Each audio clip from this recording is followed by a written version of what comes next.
السلام علیکم ناظرین، میں محمد اسلم حسین سیاست کی عالمی خبروں میں آپ سب کا استقبال کرتا ہوں۔ پیش ہے دنیا بھر سے آج کی کچھ اہم خبریں۔ سعودی عرب میں اس سال حج کے کامیاب انعقاد پر امیر کویت ولی عہد اور کویتی وزیر اعظم نے خادم حرمین شریفین شاہ سلمان بن عبدالعزیز کو مبارکباد کے پیغامات بھیجے ہیں۔ سعودی خبر رساں ایجنسی SPA کے مطابق امیر کویت شیخ نواف احمد الجابر الصباح نے خادم حرمین شریفین شاہ سلمان بن عبدالعزیز آل سعود کو اپنی جانب سے حج سیزن کی کامیابی پر مبارکباد کا ٹیلی گرام ارسال کیا۔ تہنیتی پیغام میں امیر کویت کی جانب سے کہا گیا کہ حج سیزن کی کامیابی رب کریم کے خاص فضل و کرم اور خادم حرمین شریفین کی سربراہی و خلوص نیت، لگن اور تمام وزارتوں و شعبوں میں نمایاں کارکردگی کے باعث عمل میں آئی۔ امیر کویت نے مسجد حرم اور مسجد نبی صلی اللہ علیہ وسلم کے عظیم الشان توسیع اور حج سیزن میں حجاج اکرام کو فراہم کی جا رہی بہترین خدمات کی تعریف کی اور دعا کی کہ رب کریم سعودی عرب کی حکومت و عوام کو مزید ترقی و خوشحالی عطا فرمائے۔ ادارے امور حرمین کے سربراہ اعلیٰ شیخ ڈاکٹر عبد الرحمن السدیس نے مسجد حرم پہنچنے والے حجاج میں تحائف تقسیم کرنے کی تقریب میں شرکت کی۔ سعودی خبر رساں ایجنسی SPA کے مطابق رمی کے تیسرے دن غروب آفتاب سے قبل مینا سے نکلے حجاج اکرام جو طواف وداع کے لیے مسجد حرم پہنچ رہے ہیں، ان میں مسجد حرم کی انتظامیہ کی جانب سے تحائف تقسیم کیے گئے۔ ہر سال کی طرح اس مرتبہ بھی حرمین شریفین کی انتظامیہ نے حجاج اکرام میں تحائف تقسیم کرنے کا خصوصی انتظام کیا۔ تحائف کی تقسیم کا عمل گزشتہ 10 سال سے جاری ہے۔ تقسیم کے پروگرام کا عنوان حجاج اور زائرین کی خدمت ہمارے لیے باعث اعزاز ہے، جس کے تحت حجاج میں تحائف تقسیم کیے جاتے ہیں۔ اس موقع پر شیخ السدیس کا کہنا تھا کہ ضعیف الرحمان کی خدمت کرنا ادارے امور حرمین سے تعلق رکھنے والے ہر شخص کے لیے باعث اعزاز ہے، جنہیں اللہ تعالیٰ نے اپنے گھر اور اس کے زائرین کی خدمت کے لیے منتخب کیا ہے۔ سعودی عرب کی وزارت اسلامی امور طائف ریجن کی انتظامیہ کی جانب سے واپس جانے والے حجاج کو خادم حرمین شریفین کی جانب سے قرآن کریم کا تحفہ پیش کیا جا رہا ہے۔ سبق نیوز کے مطابق ایوان شاہی کی خصوصی ہدایت پر عمل کرتے ہوئے وزارت اسلامی امور نے واپس جانے والے حجاج کو شاہ فہد کمپلیکس مدینہ منورہ برائے اشاعت قرآن کریم کی جانب تیار کردہ قرآن کریم کے نسخے تقسیم کرنے کی مہم کا آغاز کیا ہے۔ خادم حرمین شریفین تحفے برائے حجاج مہم کے تحت اس سال 10 لاکھ کے قریب قرآن کریم کے نسخے حجاج کو تحفے کے طور پر پیش کر رہے ہیں۔ سعودی وزارت صحت نے کہا ہے کہ منگل یعنی آج 12 جولائی کو کورونا کے 407 نئے کیسز مملکت میں ریکارڈ کیے گئے ہیں۔ مملکت میں کورونا کے مجموعی مریضوں کی تعداد 8,08,69 ہو چکی ہے۔ سبق ویب سائٹ کے مطابق وزارت صحت کے اعلامیہ میں بتایا گیا ہے کہ گزشتہ 24 گھنٹوں کے دوران 515 مریض صحت یاب ہوئے ہیں، جس کے بعد اب تک شفا یاب ہونے والوں کی تعداد 7,85,622 ہو گئی ہے۔ ورلڈ کارپوریٹ سمٹ کا پہلا ایڈیشن 21 نومبر سے 16 دسمبر تک دبئی میں ہوگا، جس میں کھیلوں اور کثیر شعبے جاتی کاروباری ترقی پر تبادلہ خیال کیا جائے گا۔ دبئی کے محکمہ اقتصادیت و سیاحت کے تعاون سے ہونے والی اس سمٹ میں کثیر القومی کارپوریشنز، متحدہ عرب امارات میں قائم بڑی کمپنیوں اور سرکاری اداروں کے اہم فیصلے ساز شرکت کریں گے، جو باہمی شراکت داری اور کاروباری ترقی کے موقع پر تبادلہ خیال کریں گے۔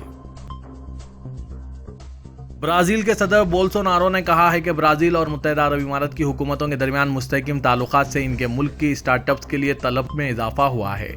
ٹویٹر پر اپنے پیغامات میں بولسونارو نے کہا کہ ایک اماراتی پروگرام کو توانائی، پانی، ڈیزائن، فن تعمیر، ٹرانسپورٹ و لاجسٹک، ماحولیاتی تجزیہ یا پائیدار معیشت سے متعلق منصوبوں کے لیے اسٹارٹ اپس کی ضرورت ہے۔ برازیل کے صدر نے بتایا کہ شارجہ ایڈوانس انڈسٹری ایکسیلیٹر کے لیے درخواستیں 16 اگست تک دی جا سکیں گی۔ انہوں نے بتایا کہ برازیل کی 20 اسٹارٹ اپس مفت رجسٹر ہونے والی امیدواروں میں شامل ہیں، جو بہترین پروجیکٹس کا پرائز حاصل کرنے والی اسٹارٹ اپس کے مقابلے میں شریک ہوں گی۔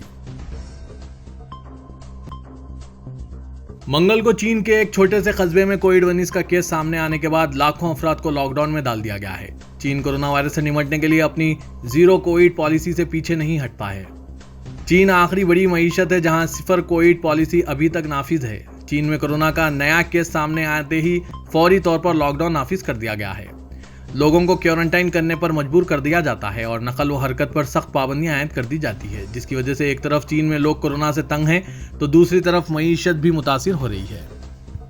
بہت سے علاقوں میں حکام نے سخت قوانین نافذ کیے ہیں کیونکہ وہ تیزی سے پھیلنے والے اومیکرون مختلف قسم کے نئے کیسز کو کنٹرول کرنے کی کوشش کر رہے ہیں۔ سرکاری نوٹس کے مطابق نئے گھریلو انفیکشن کی وجہ سے چین کے ہینان صوبے کے اسٹیل بنانے والے مرکز وہ گینگ کے اعلان کیا ہے کہ وہ اس بیماری کے پھیلاؤ کو روکنے کے لیے لاک ڈاؤن نافذ کر رہے ہیں۔ سری لنکا کی سیاسی پیش رفت سے متعلق بڑی خبر سامنے آئی ہے۔ صدر گوٹابایا راجاپاکسے نے استعفیٰ دینے سے پہلے شرائط رکھی ہے۔ انہوں نے اپنے خاندان سمیت اپنے لیے سیکیورٹی مانگی ہے۔ انہوں نے کہا کہ وہ اپنے خاندان سمیت ملک سے باہر جانا چاہتے ہیں۔ اس صورت میں محفوظ شپنگ کی ضمانت دی جانی چاہیے۔ گوٹابایا کی طرف سے 3 روز قبل اعلان کیا گیا تھا کہ وہ 13 جولائی کو عہدے سے مستعفی ہو جائیں گے، تاہم مظاہرین فوری استعفے کا مطالبے پر ڈٹے ہیں۔ اب گوٹابایا کی جانب سے نئے حالات نے ایک بار پھر ماحول کو گرما دیا ہے۔ واضح کہ 3 روز قبل صدر نے استعفے سے متعلق اسپیکر کو آگاہ کیا تھا، لیکن گزشتہ 2 دنوں میں اسپیکر سے گفتگو کے دوران استعفے کا کوئی ذکر نہیں ہوا۔ گوٹابایا راجاپاکسے چہارشنبے کو مستعفی ہونے والے ہیں، لیکن اس سے پہلے انہوں نے اپنے اور اپنے خاندان کے لیے ملک سے باہر جانے کے لیے محفوظ راستہ تلاش کیا ہے۔ یورپی یونین کے وزراء خزانہ نے یوکرین کے لیے 1 بلین یورو کی مالی امداد کی منظوری دی ہے۔ مئی میں یورپی یونین نے یوکرین کو $9 بلین کی امداد کا وعدہ کیا تھا۔ یہ رقم اس وعدے کی پہلی قسط ہے۔ چیک ریپبلک کے وزیر خزانہ زبنک سٹانجورا نے کہا کہ اس سے یوکرین کو ضروری فنڈز ملیں گے تاکہ وہ فوری ضروریات کو پورا کر سکیں اور ضروری بنیادی ڈھانچے کا کام کر سکیں۔ اس کے علاوہ یورپی یونین کے جسٹس کمشنر ڈیڈی رینڈرز نے منگل کو کہا کہ 24 فروری کو روس کے یوکرین پر حملے کے بعد سے یورپی یونین نے روس کے $13 بلین کے اثاثے ضبط کر لیے ہیں۔ ترکی کے وزیر دفاع کا کہنا ہے کہ یوکرین کی بندرگاہوں پر اناج کی محفوظ ترسیل کے حوالے سے فوجی وفود کے درمیان مذاکرات کل استنبول میں ہوں گے۔ انہوں نے کہا کہ صدر رجب طیب اردوغان کی خوراک کے بحران کو حل کرنے کی سفارتی کوششوں اور ہدایت کے دائرۂ عمل میں ہونے والے مذاکرات مثبت ڈگر پر آگے بڑھ رہے ہیں۔ انہوں نے روسی وزیر دفاع اور یوکرین کے وزیر دفاع کے ساتھ مذاکرات کرنے کی یاد دہانی کراتے ہوئے کہا کہ اس کے بعد ترکی کے روس اور یوکرین کے ساتھ براہ راست مذاکرات کو عملی جامہ پہنایا جائے گا۔ ترکی کے صدر رجب طیب اردوغان نے سعودی ولی عہد محمد بن سلمان سے ٹیلی فون پر بات کی۔ صدارتی محکمہ اطلاعات کی جانب سے جاری کردہ بیان کے مطابق اردوغان اور محمد بن سلمان نے 2 طرفہ طور پر عید الاضحیٰ کے نیک پیغامات دیتے ہوئے مبارکباد پیش کی۔ اس دوران دونوں ممالک کے باہمی تعلقات اور علاقائی معاملات بھی زیر غور رہے۔ پاکستان کے کالم نگار نصرت مرزا نے ایک بڑا انکشاف کرتے ہوئے کہا کہ وہ دورے ہندوستان کے دوران جاسوسی کرتے تھے۔ نصرت مرزا نے کہا کہ انہوں نے کانگریس کے دور حکومت میں کئی بار ہندوستان کا دورہ کیا۔ یہی نہیں، انہوں نے اس دوران جمع ہوئے معلومات کو پاکستانی خفیہ ایجنسی ISI سے بھی شیئر کیا۔ نصرت مرزا نے 2007 سے 2010 تک دہلی اور علی گڑھ میں کئی پروگراموں میں شرکت کی۔ ایک معلومات کے مطابق مرزا نے 27 اکتوبر 2009 کو دہلی کے اوبرائے ہوٹل میں دہشت گردی کے خلاف بین الاقوامی کانفرنس میں شرکت کی تھی۔ اس دوران جامع مسجد کے شاہی امام احمد بخاری اور یحییٰ بخاری اس متنازع پاکستانی صحافی کا استقبال کرتے نظر آئے ہیں۔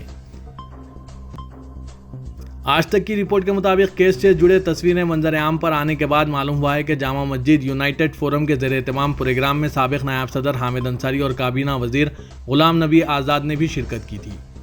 مدھو کشور بھی دیگر مدعو کرنے والوں میں شامل تھے، تاہم اس وقت کے نائب صدر حامد انصاری اور غلام نبی آزاد کی جانب سے ابھی تک اس پر کوئی بیان جاری نہیں کیا گیا ہے۔ پاکستان کے وزیراعظم شہباز شریف نے عید پر عوام کو ریلیف کا فیصلہ کرتے ہوئے وزارت پیٹرولیم اور وزارت خزانے سے تیل کی قیمتوں میں کمی کی سفارش کی ہے۔ منگل کو وزیراعظم ہاؤس سے جاری کیے گئے بیان کے مطابق وزیراعظم نے عالمی منڈی میں تیل کی قیمتوں میں کمی کا پورا فائدہ عوام کو منتقل کرنے کا فیصلہ کیا ہے۔ وزیراعظم نے اپنی زیر صدارت منعقدہ اجلاس میں وزارت پیٹرولیم اور وزارت خزانہ سے تیل کی قیمتوں میں کمی کی مانگ کی اور متعلقہ حکام کو ہدایت دی کہ قیمتیں کم کرنے کی تجویز پر مشتمل سمری بھیجی جائے۔ اجلاس سے خطاب میں وزیراعظم شہباز شریف نے کہا کہ عوام نے قربانی دی، اس کا پورا پھل بھی انہیں ملنا چاہیے۔